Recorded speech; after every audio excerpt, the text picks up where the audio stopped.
terangsang dengan rangsangan nyeri. Kita bisa menggunakan jari kita ya dengan buku-buku tangan kita tekan pada area dada atau kita pencet jempolnya. Kalau dia meringis walaupun atau dia teriak tiba-tiba berarti dia masih dalam kondisi sadar. Kalau dia tidak berespon terhadap apapun rangsangan nyeri sekalipun berarti dia dalam kondisi unresponsive ya. Kita cek itu namanya prinsip AFPU, AVPU, alert ya dengan rangsangan, verbal ya dengan panggilan. Kemudian pain itu adalah pain dan punya adalah unresponsive. Nah, kalau pada saat respon itu tidak ada, tidak disambut oleh korban, langsung kita minta bantuan dengan orang-orang di sekitar kita. Pak, tolong minta bantuan, hubungi 112 ya. Sementara kita wajib memperkenalkan diri pada saat memberikan pertolongan kepada korban.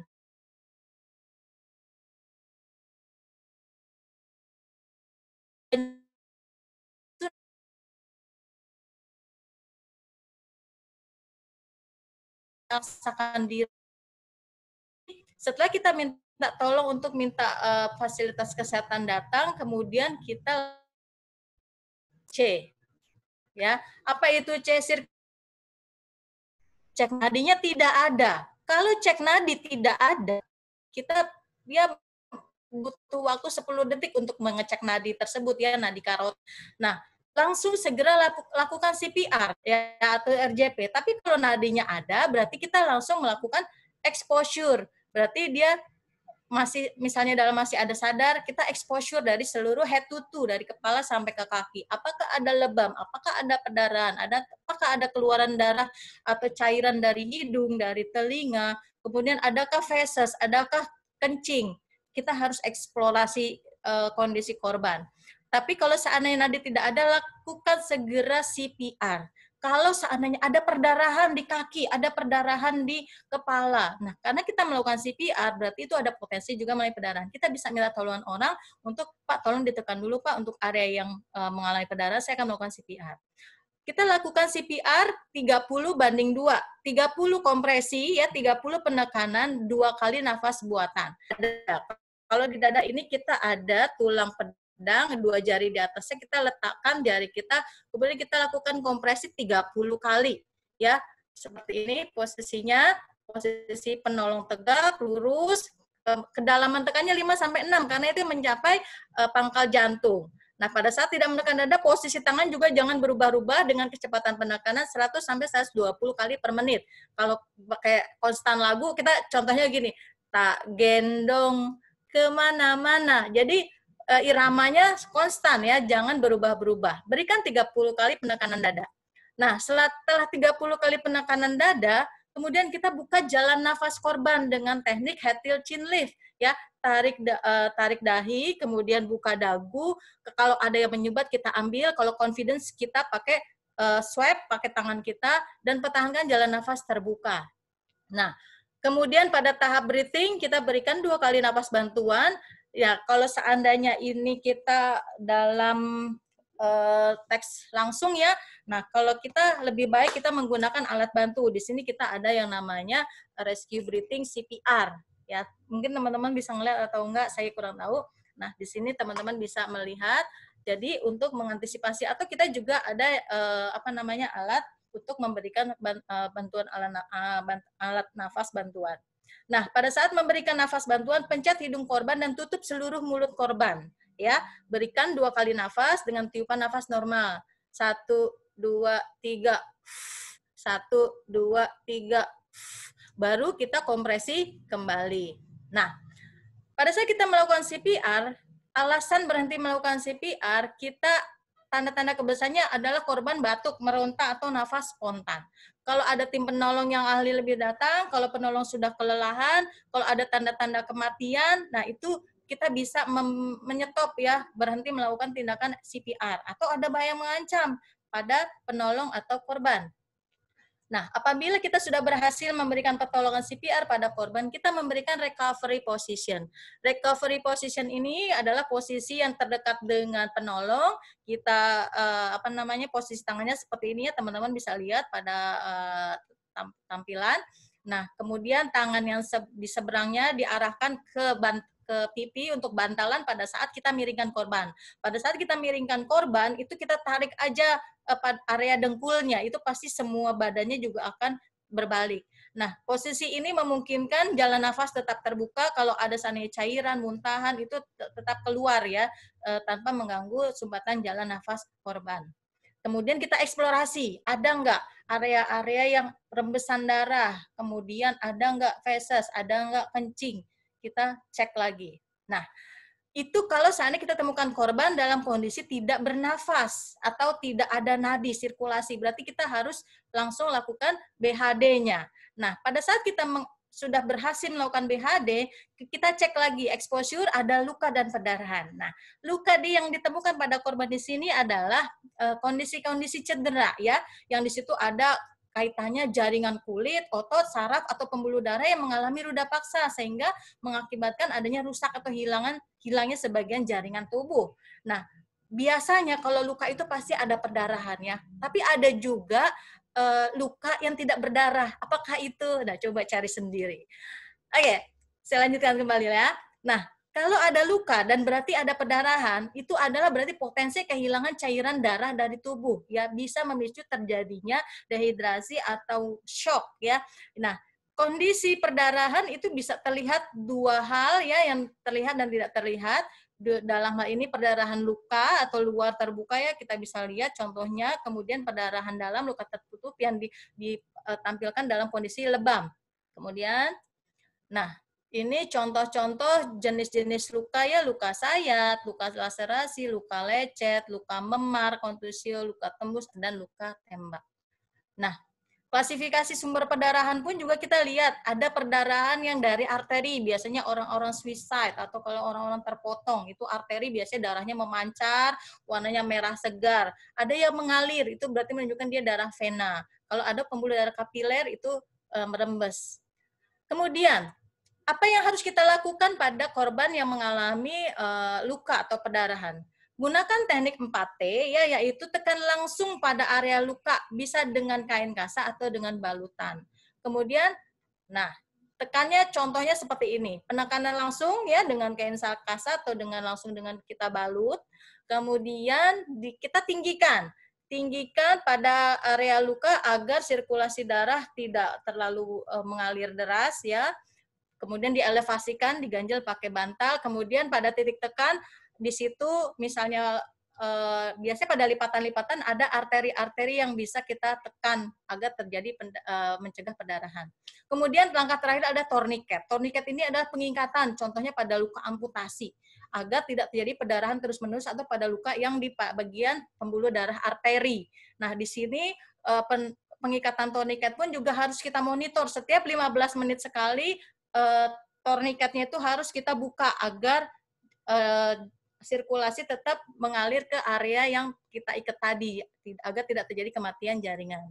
Nah, ini langkah kalau seandainya orang yang mengalami tindakan amputasi ya, biasanya di tempat kerja kepotong apa segala macam. Nah, di sini ada penanganan untuk bagian yang terputus. Langsung tutup dengan kain kasa yang steril, kemudian masukkan dalam kantong plastik kedap udara dan dimasukkan es di situ. Jangan sampai, nah, harus koordinasi bawanya ke rumah sakit mana nih. Jadi korban dengan organ yang teramputasi itu bareng-bareng datangnya. Jangan sampai nanti misah-misah, yang korbannya ke rumah sakit, barang amputasinya ke tukang bakso. Jangan, nggak boleh ya. Oke. Nah, tindakan pra rumah sakit untuk perdarahan dalam ya. Sebelum dibawa ke rumah sakit, yang kita harus lakukan ini kalau seandainya mengalami perdarahan yang dalam yang nggak kelihatan, adalah metodenya RICE, dengan mengistirahatkan, memberikan kompres es, kemudian membebat dan meninggikan, ya. Dan kita harus lihat adanya perdarahan dalam hebat, kadang-kadang tidak ketahuan. Biasanya kalau orang kecelakaan, kemudian dia ada trauma pada dada, di dalamnya terjadi ada perdarahan di paru-paru atau jantungnya, pembuluh darahnya pecah. Nah, itu juga harus kita perhatikan tanda-tanda shock ya, nadinya, kemudian nafasnya tiba-tiba sesak, berarti harus segera kita tangani. Nah, Kemudian lanjut lagi ke patah tulang dan dislokasi, ya pengertian dari terputusnya jaringan tulang, baik seluruhnya atau sebagian ini sehingga kehilangan kontinuitasnya disebut patah tulang. Ya penyebabnya bisa karena gaya atau tekanan yang melampaui batas elastisitas jaringan tulang sehingga tulang menjadi rusak. Nah, jenis patah tulang sini ada patah tulang tertutup dan ada patah tulang terbuka. Patah tulang tertutup di sini tidak kelihatan ya, tulangnya tidak menonjol. Nah, ini tulangnya ada di dalam untuk patah tulang terbuka. Oke, kemudian cedera yang mirip patah tulang ada lagi, yaitu cerai sendi atau dislokasi. Dislokasi yang kita lihat gambar pertama ini dislokasi pada ankle, dislokasi pada lengan, dislokasi pada jari. Kemudian terkilir sendi ya, strain, dan terkilir otot atau sprain. Nah, di sini kita lihat gambarannya kalau seandainya kita Nah, kita lihat di sini ini adalah tendon ya. Maaf, ini adalah ligamen. Ligamen ini yang menghubungkan antara otot dengan tulang. Ini ligamen. Ini kalau seandainya terjadi perlukaan, ini namanya sprain ya. Bisa dalam kondisi normal seperti ini, grade 1 nyeri, grade 2 seperti ini, atau putus sama sekali ya, kayak kemarin pemain pebulu tangkis itu juga mengalami kondisi sprain. Kemudian ada ini strain, ini kalau seandainya di otot ya, ini masalah-masalah yang terjadi pada otot. Nah, gejala dan tanda pada tulang biasanya ada perubahan bentuk, nyeri pada area yang patah, ada gangguan fungsi, ada bunyi krek ya, terlihat bagian tulang yang menonjol. Nah, tindakannya adalah kita melakukan pembidaian untuk mencegah pergerakan, menghindari yang tadinya patah tulang tertutup, jangan sampai jadi patah tulang terbuka, atau ada perlukaan di dalam, perdarahan di dalam. Kemudian kita istirahatkan bagian cedera, mengurangi nyeri, dan mempercepat penyembuhan. Nah, ini teknik-teknik pembidaiannya ya, contohnya pada lengan atas, yang mana bidai itu harus melibatkan 2 sendi kalau untuk patah tulang ya. Kalau untuk dislokasi, bidai harus melewati 2 tulang. Jangan lupa saat kita melakukan tindakan, kita harus cek yang namanya PMS ya. Nadinya, motoriknya, sensoriknya, jangan sampai kita mengikat dalam kondisi yang terlalu kencang. Itu juga akan menimbulkan hipoksia. Nah, ini macam-macam pembidaian, pembebatan juga untuk kondisi-kondisi yang dislokasi tadi. Ya, untuk penanganan dislokasi ini kita mengistirahatkan daerah yang cedera, memberikan kompres es dan membalut, dan juga kita istirahatkan untuk area yang dislokasi. Jangan kita coba-coba menanganinya dengan tarik sendiri ya. Itu hanya untuk dibawa ke rumah sakit medis. Nanti biasanya akan ada terluka di gips atau dipasang traksi ya, digantung ya. Ya kalau tulang harus digantung, tapi jangan perasaannya digantung. Ya. Oke. Ini materi terakhir adalah luka bakar. Luka bakar di sini merupakan area injury ya, sebagai akibat kontak langsung atau terpapar dengan sumber-sumber panas ya, api misalnya, atau listrik, zat kimia, atau sinar-sinar radiasi ya. Jadi ada kontak langsung yang lama atau dalam tingkat panas yang tinggi yang akhirnya bisa menimbulkan kondisi luka bakar. Nah, kalau seandainya kontak tidak langsung bisa terjadi kalau seandainya kita kena paparan sinar matahari, sinar X, atau sinar UV. Kemudian luas luka bakar kita nilainya dengan menggunakan 2 metode, yaitu palm of 100 ya. Jadi satu telapak tangan kita ini sudah diteliti oleh ilmuwan zaman dulu, itu hitungannya 1%. Ya, jadi kalau seandainya kita hitung tubuh kita ini ada 100 telapak tangan kita. Misalnya ada luasnya 2 kali, berarti hitungannya luasnya 2%. Kemudian teknik yang kedua adalah dengan menggunakan rule of 9, yaitu jadi membagi setiap tubuh menjadi angka 9%. Contoh nih ya, yang di kepala. Yang di kepala ini 9%, bagian depan 4,5%, bagian belakang 4,5%. Misalnya dia kena luka bakar 18% di area tangan dan kepala. Nah, berarti kepalanya penuh, tangannya penuh. Nah, itu 18%. Contohnya seperti itu. Nah, bahayanya apa? Untuk penggolongan luka bakar di sini, kita kategorikan. Ada derajat 1, derajat 2, dan derajat 3.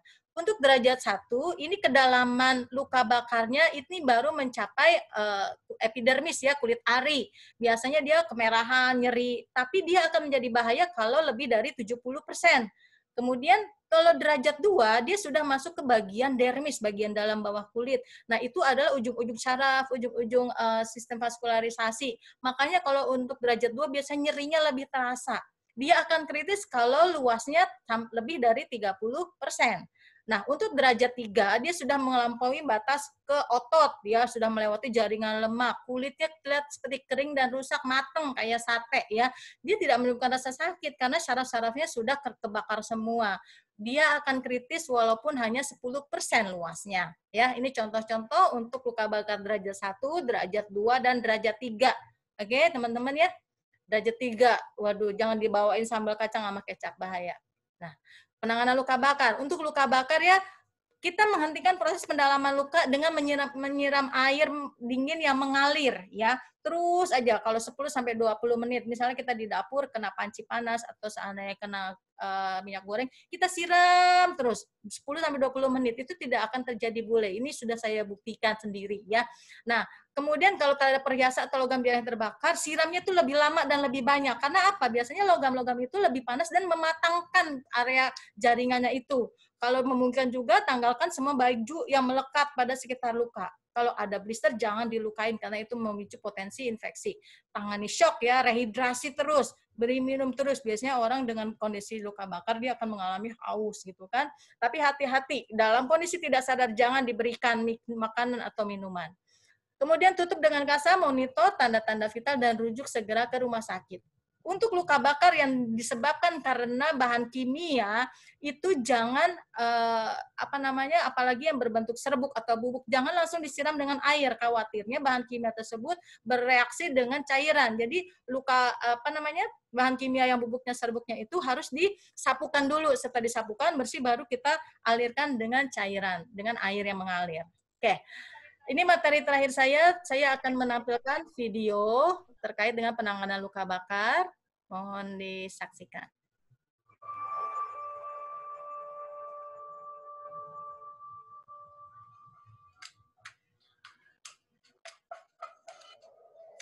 Oh, I don't believe I've just done that. Oh, my arm. Here we go. First things first. Oh. Under the cold tap. You. There we are.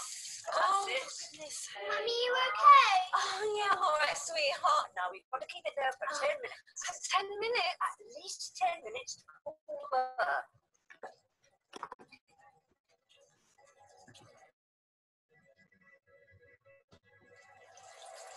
Now, have you got some cling film?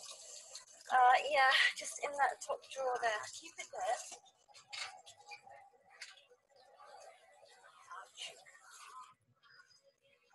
That's it. Wrap it up loosely. You'll feel more comfortable too. Thank you so much.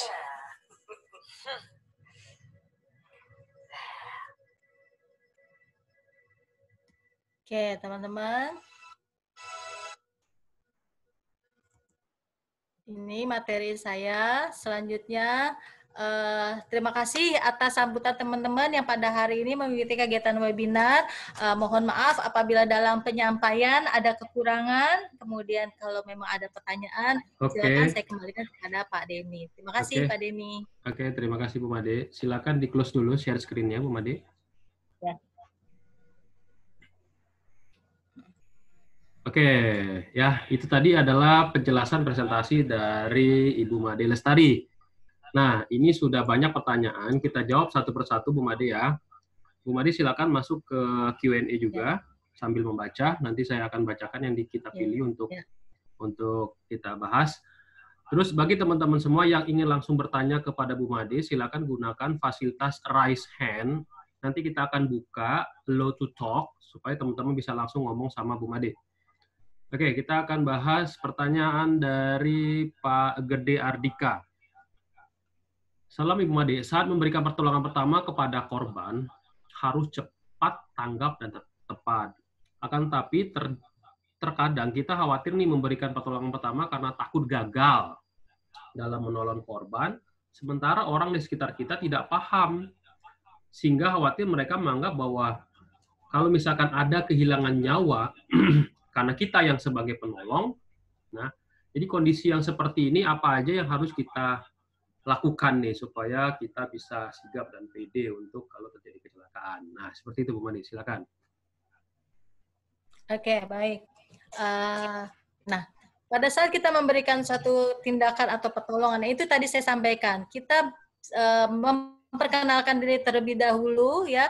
Kita yang pastinya di awal juga saya sampaikan, sebagai penolong kita jangan panik. Karena pada saat kita panik dalam kondisi stres, ya, utamanya itu sebenarnya stres dan panik itu saling suatu yang berhubungan, itu akan meningkatkan hormon kortisol kita. Dengan hormon kortisol kita tidak bisa berpikir, akan memicu jantung, paru, kita nafasnya lebih cepat, ya, deg-degan, akhirnya kita tidak bisa berpikir dengan baik. Nah, makanya pada saat kita menemukan kondisi seperti itu, utamanya jangan panik. Kita memanage kondisi dan situasi setempat, kemudian kita perkenalkan diri. Coba saya cek dulu ya korban ini, ya, pastikan DRSCAB tadi berjalan, ya. Kita amati lingkungan sekitarnya, kita sudah pakai APD, kemudian kita panggil, kita cek respon korban. Pak Ali, buka matanya, Pak. Pak, Bapak dengar saya? Nah, kita cek respon itu dalam artian kita memberikan kepada orang-orang yang ada di sekeliling kita bahwa korban itu dalam kondisi sadar atau tidak sadar atau mengalami penurunan kesadaran. Kalau dia mengalami penurunan kesadaran atau tidak sadar, berarti kan kita harus memanfaatkan golden period. Ini korban tidak sadar. Saya cek nadinya tidak teraba. Saya adalah petugas P3K yang sebenarnya sudah mendapatkan pelatihan. Ya, kita terlatih. Hanya saja kita butuh, kalau seandainya info concern orang-orang di sekeliling kita memberikan, oke, langsungkan aja berikan pertolongan. Nah, kita bisa punya wewenang untuk memberikan pertolongan. Hanya saja kita ingat, tindakan kita bukan pengobatan, tapi adalah kita first aid, pertolongan pertama.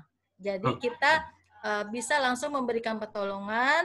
Kalau seandainya ada salah satu yang tidak menyetujui atau tidak boleh, kita juga tidak bisa boleh memaksakan, ya sudah langsung saja hubungi 112, ya. Nah, di situ yang kita harus menjaga juga pengalaman kita. Oke, terima kasih Bu Made. Kita lanjutin lagi pertanyaannya. Jadi ingat, gunakan DRCAB yang sudah dijelaskan tadi, ya. Dikenalkan diri dulu. Yang kedua adalah dari Pak Reja nih, ketika terjadi kecelakaan di jalan raya, sering warga melakukan penyelamatan korban dengan menggunakan minyak kayu putih dan minyak angin. Setelah sadar, kemudian langsung diberi air minum, air putih.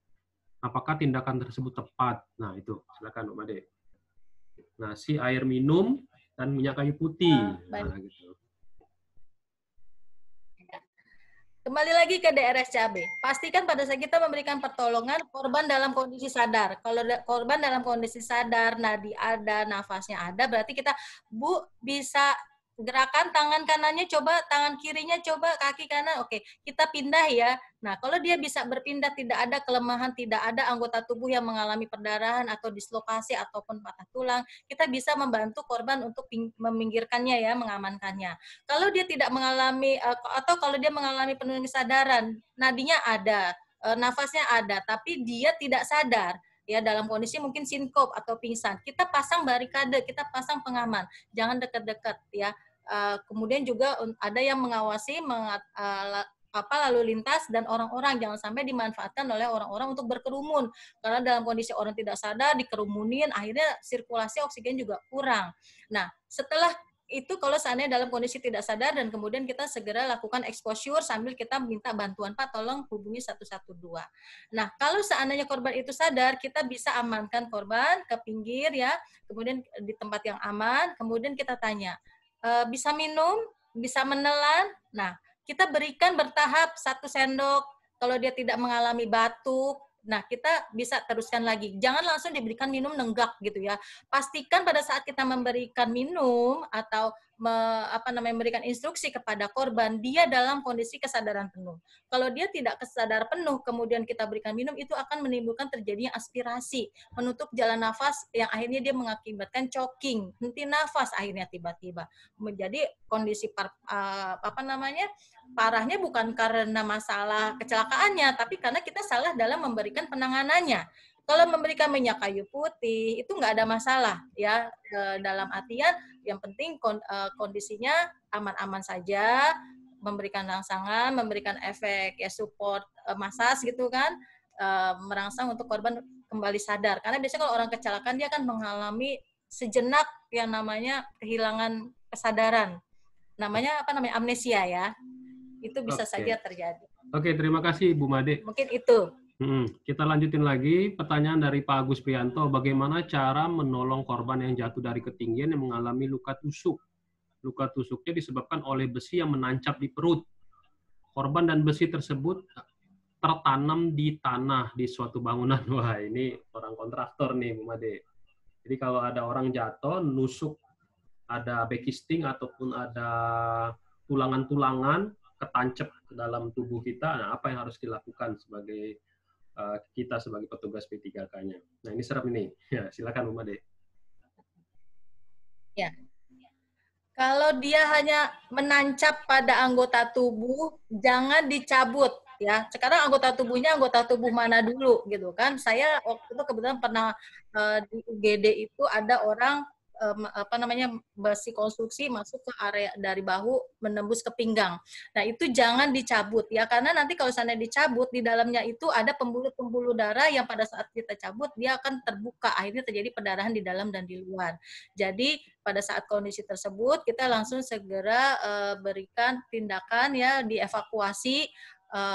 Kalau kita ada kendaraan yang memungkinkan untuk membawa korban langsung ke UGD ya, pastinya harus didampingi oleh petugas P3K yang terlatih, atau kita panggil 112 ya, karena dalam kondisi tersebut memungkinkan adanya tanda-tanda shock yang harus segera kita tangani. Nah, jadi begitu kita menemukan korban dengan kondisi luka tusuk, kita langsung beri balutan ya. Kalau seandainya besinya nggak panjang banget, kita bisa memungkinkan membebat dengan yang namanya balutan donat. Nah, kita nggak bisa nih prakteknya di sini ya, tapi kita tutup balutan luka tusuk itu dengan bentuk donat, kemudian sampai 2 atau 3 tumpuk, kemudian kita balut lagi, intinya kita mendep ya, menahan luka perdarahan agar besi tertancap tersebut tidak banyak pergerakan saat kita melakukan evakuasi. Ya, nah jadi intinya kondisinya jangan sampai perdarahan. Oke, itu aja Bu Made. Kita lanjutin lagi, kita buka pertanyaan langsung raise hand dari Mas Rahmat Afrianto. Silakan Pak Rahmat. Selamat pagi.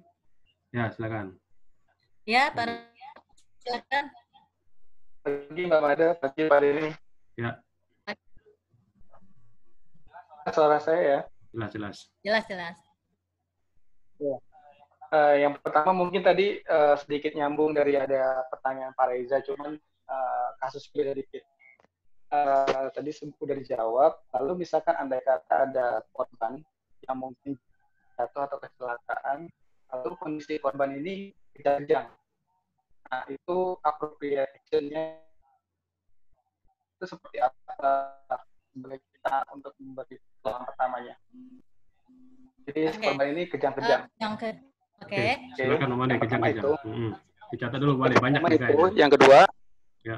Kan sekarang lagi musim corona nih, di mana ada korban yang mungkin mirip dengan indikasi-indikasi yang terhadap corona.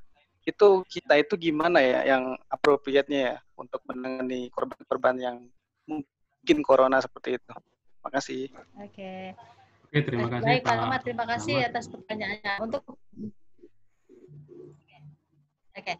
Saya akan jawab pertanyaannya pertama di sini terkait dengan kalau saya kita menemukan korban dengan kecelakaan yang mengalami kejang-kejang. Ya. Kejang ini kita harus identifikasi apakah dia kejang karena indikasi penyakit-penyakit tertentu, ya misalnya epilepsi, atau kejang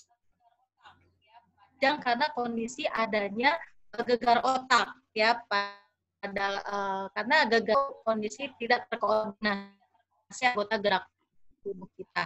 Nah, kita bisa menilainya pada saat melihat korban, kita senter matanya kalau seandainya pupil besar besar dan satu dia mengalami gegar otak berat. Ya, biasanya ditandai dengan keluarnya cairan dari telinga, kemudian dari hidung, atau ada memar jejas. Oh, berarti memang ada masalah karena gegar otak. Yang harus kita lakukan adalah kita awasi apa namanya ya, monitor apakah dia mengalami masalah patah sensasi. Harus kita atasi dulu apa namanya cedera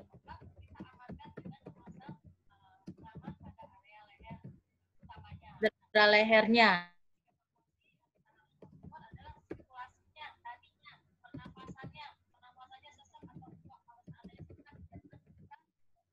Nah, ya, kita berikan, amankan kalau seandainya orang adalah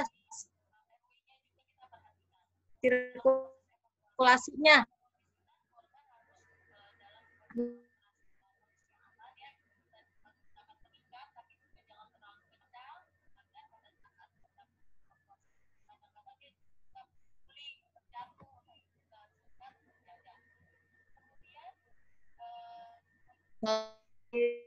Sekarang ini ya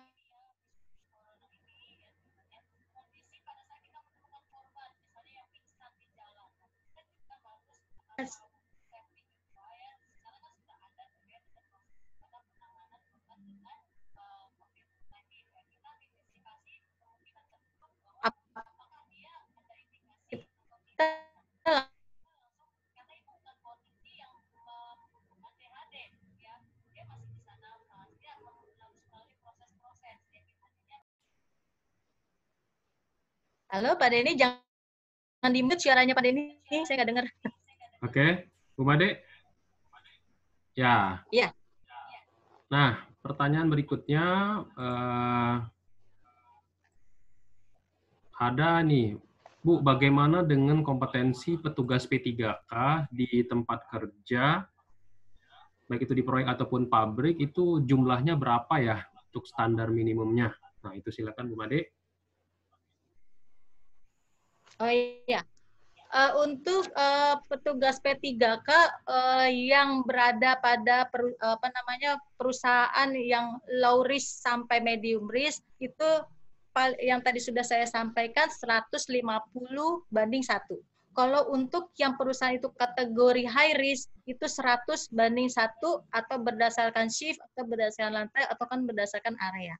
Ya, untuk kotak-kotak obatnya pun juga tadi untuk kotak A, kotak B, dan kotak C itu disesuaikan dengan jumlah karyawan. Dalam 25 karyawan itu harus disediakan 1 kotak A. Gitu. Pak Denny jangan di-mute, saya nggak dengar. Oke, saya buka pertanyaan dari Pak Melki. Oke, silakan Pak Melki.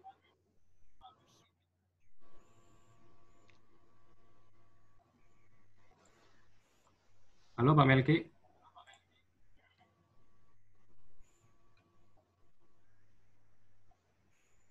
Halo. Ya, silakan Pak Melki. Iya, Pak. Iya, selamat siang Pak Denny, Ibu Made. Iya. Saya mau ada 2 pertanyaan.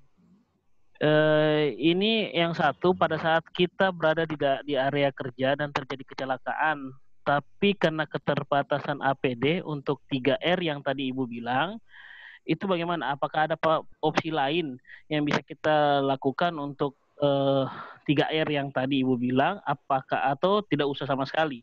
Dan yang kedua, jika ada kecelakaan di jalan, kecelakaan mobil dan motor lah, karena ada beberapa saat yang lalu ada kecelakaan yang seperti itu, lalu korban yang tabrakan ini mengalami sesak kayak nafas satu-satu lah gitu, kayak sesak napas begitu.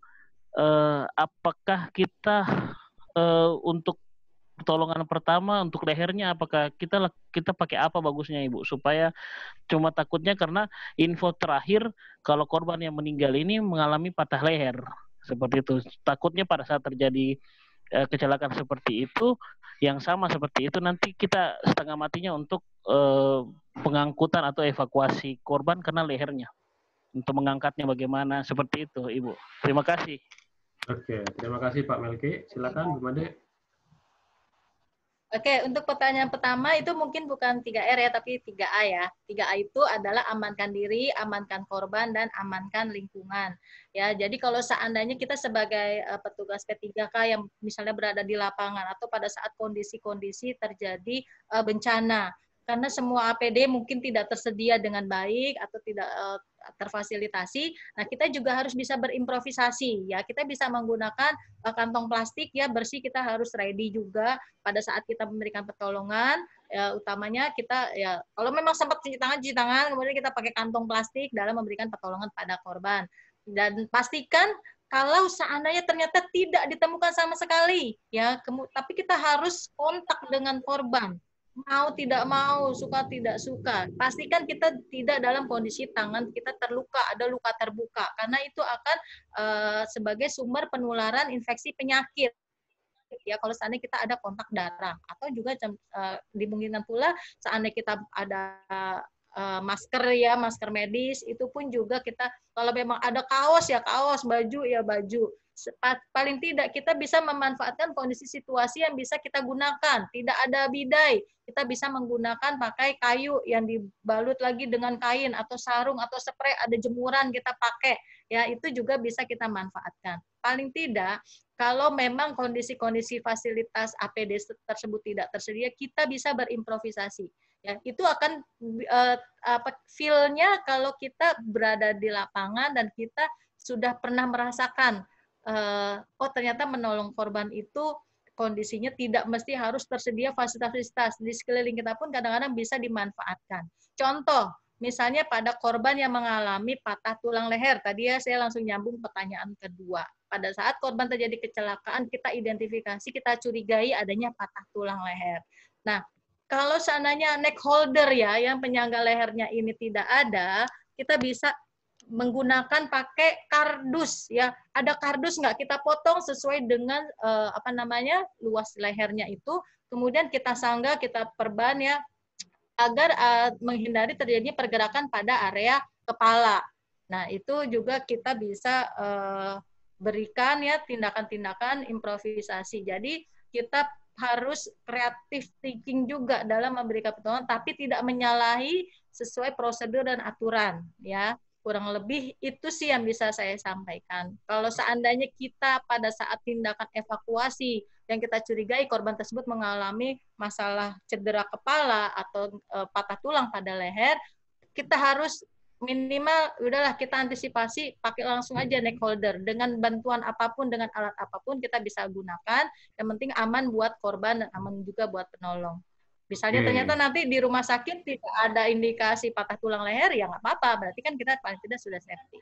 Oke, terima kasih Bu Made. Ini ada satu pertanyaan lagi Bu Made.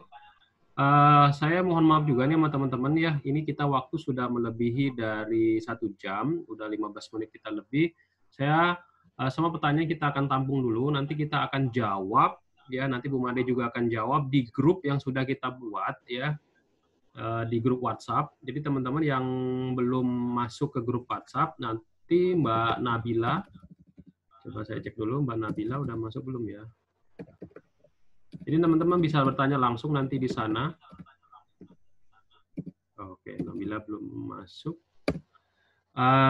Terus ini ada satu aja nih pertanyaan Pak Antero Bagus Puji Gamular, silakan Pak Antero, satu lagi pertanyaan. Halo Pak Antero.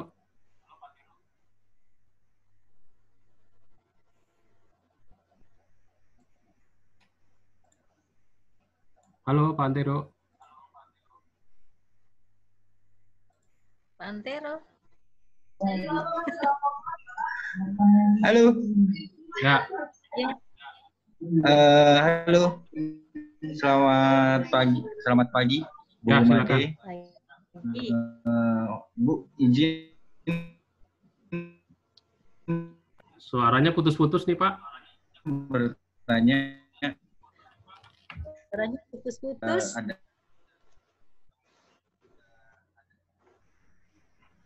kecelakaan. Ya, sinyalnya lagi buruk. Halo? Ya, silakan.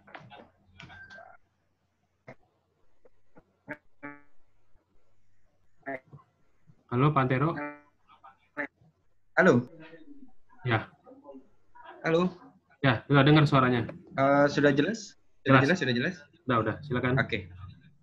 Selamat pagi, Ibu. Izin bertanya. Kita bisa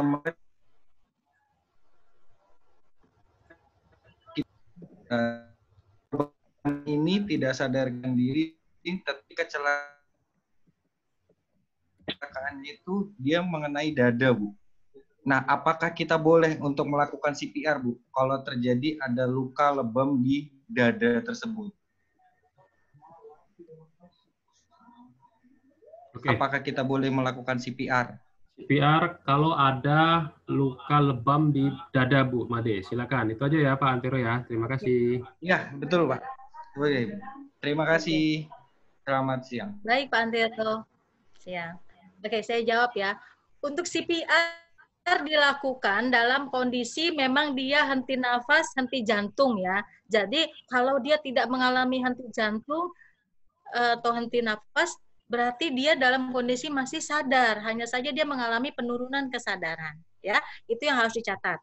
Dan kalau memang sudah dipastikan dia mengalami henti jantung, henti nafas, berarti kita memberikan support bantuan hidup dasar agar darah dipompakan. Karena jantung sedang berhenti, kita menggantikan posisi jantung memompakan darah untuk mengalir ke otak, ya, memanfaatkan 4 menit pertama agar otak tetap mendapatkan suplai oksigen. Dalam kondisi kita melakukan CPR, itu ada kontraindikasi juga. Bisa terjadi patah tulang pada rusuk, kemudian bisa juga terjadi adanya lebam atau memar atau laserasi pada organ dalam tubuh manusia. Nah, dalam kondisi lebam seperti ini, kita bisa membantu untuk paling tidak BHD-nya otaknya bisa masuk ke sirkulasi darahnya masuk ke otak. Itu bisa kita berikan CPR untuk indikasi-indikasi tertentu. Tapi kalau perdarahannya masif, ya, perdarahannya keluar pada saat kita melakukan CPR, keluar darah dari mulut, kemudian muntah darah. Nah, berarti kita harus review lagi, monitor lagi, apakah tindakan CPR ini bermanfaat atau makin memperparah kondisi korban. Ya, itu yang harus kita jaga. Jadi CPR dengan kontraindikasi lebam, dengan indikasi patah tulang, pada rusuk, itu nggak apa-apa, tetap bisa kita lakukan. Hanya saja kalau pendarahannya masif, sampai terjadi hal seperti itu, nah itu bisa kita hentikan. Oke, terima kasih Bu Made atas presentasinya. Oke. Nah, teman-teman semua, waktu kita sudah habis. Kita ada grup WhatsApp. Kalau teman-teman ingin bertanya, tadi saya sudah sampaikan di chat, ya, silakan. Terus kalau misalkan teman-teman semua masih ada pertanyaan terkait dengan apapun itu, termasuk ada mau sertifikasi dari P3K, juga teman-teman bisa menghubungin kita, ya. Terus ini juga ada polling, kami minta mohon bantuannya teman-teman semua untuk mengisi polling ini sebagai survei kepuasan pelanggan pelaksanaan hari ini. Silakan teman-teman semua diisi dulu, kami mohon bantuannya.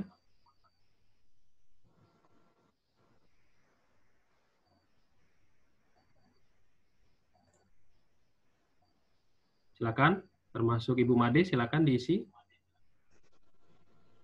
Teman-teman semua silakan, mohon bantuannya untuk diisi dulu pollingnya sebelum kita keluar.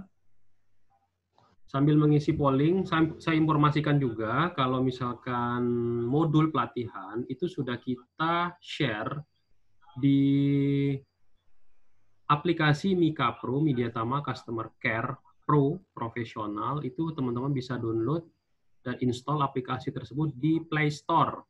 Ingat, di Play Store itu hanya untuk fasilitas Android. Karena untuk fasilitas iOS atau Apple itu belum tersedia. Jadi mohon maaf sekali kalau teman-teman semua masih menggunakan sekarang menggunakan iOS. Jadi hanya tersedia di Play Store.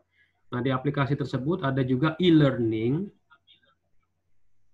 Dan materi hari ini pun saya sempat record tadi yang di 3/4 atau 1/4 video tadi sudah kita record.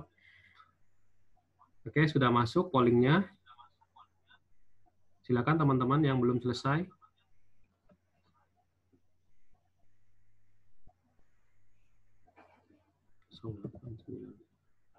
Untuk pengambilan e-sertifikat, jadi kita ada elektronik sertifikat, teman-teman bisa menghubungi Mbak Nabila, nomornya saya tulis kembali, atau teman-teman bisa catat, 0895 3434 86 835. Itu saya sudah share di grup. Teman-teman bisa lihat. Oke. Nah, kalau teman-teman semua atau pengen ikut pelatihan, ikut sertifikasi di Media Tama, teman-teman semua bisa hubungin kita, work kontaknya seperti ini. Ya. Dan ada juga video-video menarik dari kita di YouTube, cari Media Tama Academy atau Kaci Deni, di sana juga ada video-videonya.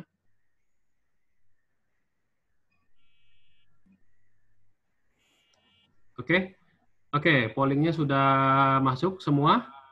Terima kasih buat teman-teman semua. Tetap selalu jaga keselamatan dan kesehatan, khususnya kesehatan dari corona ini.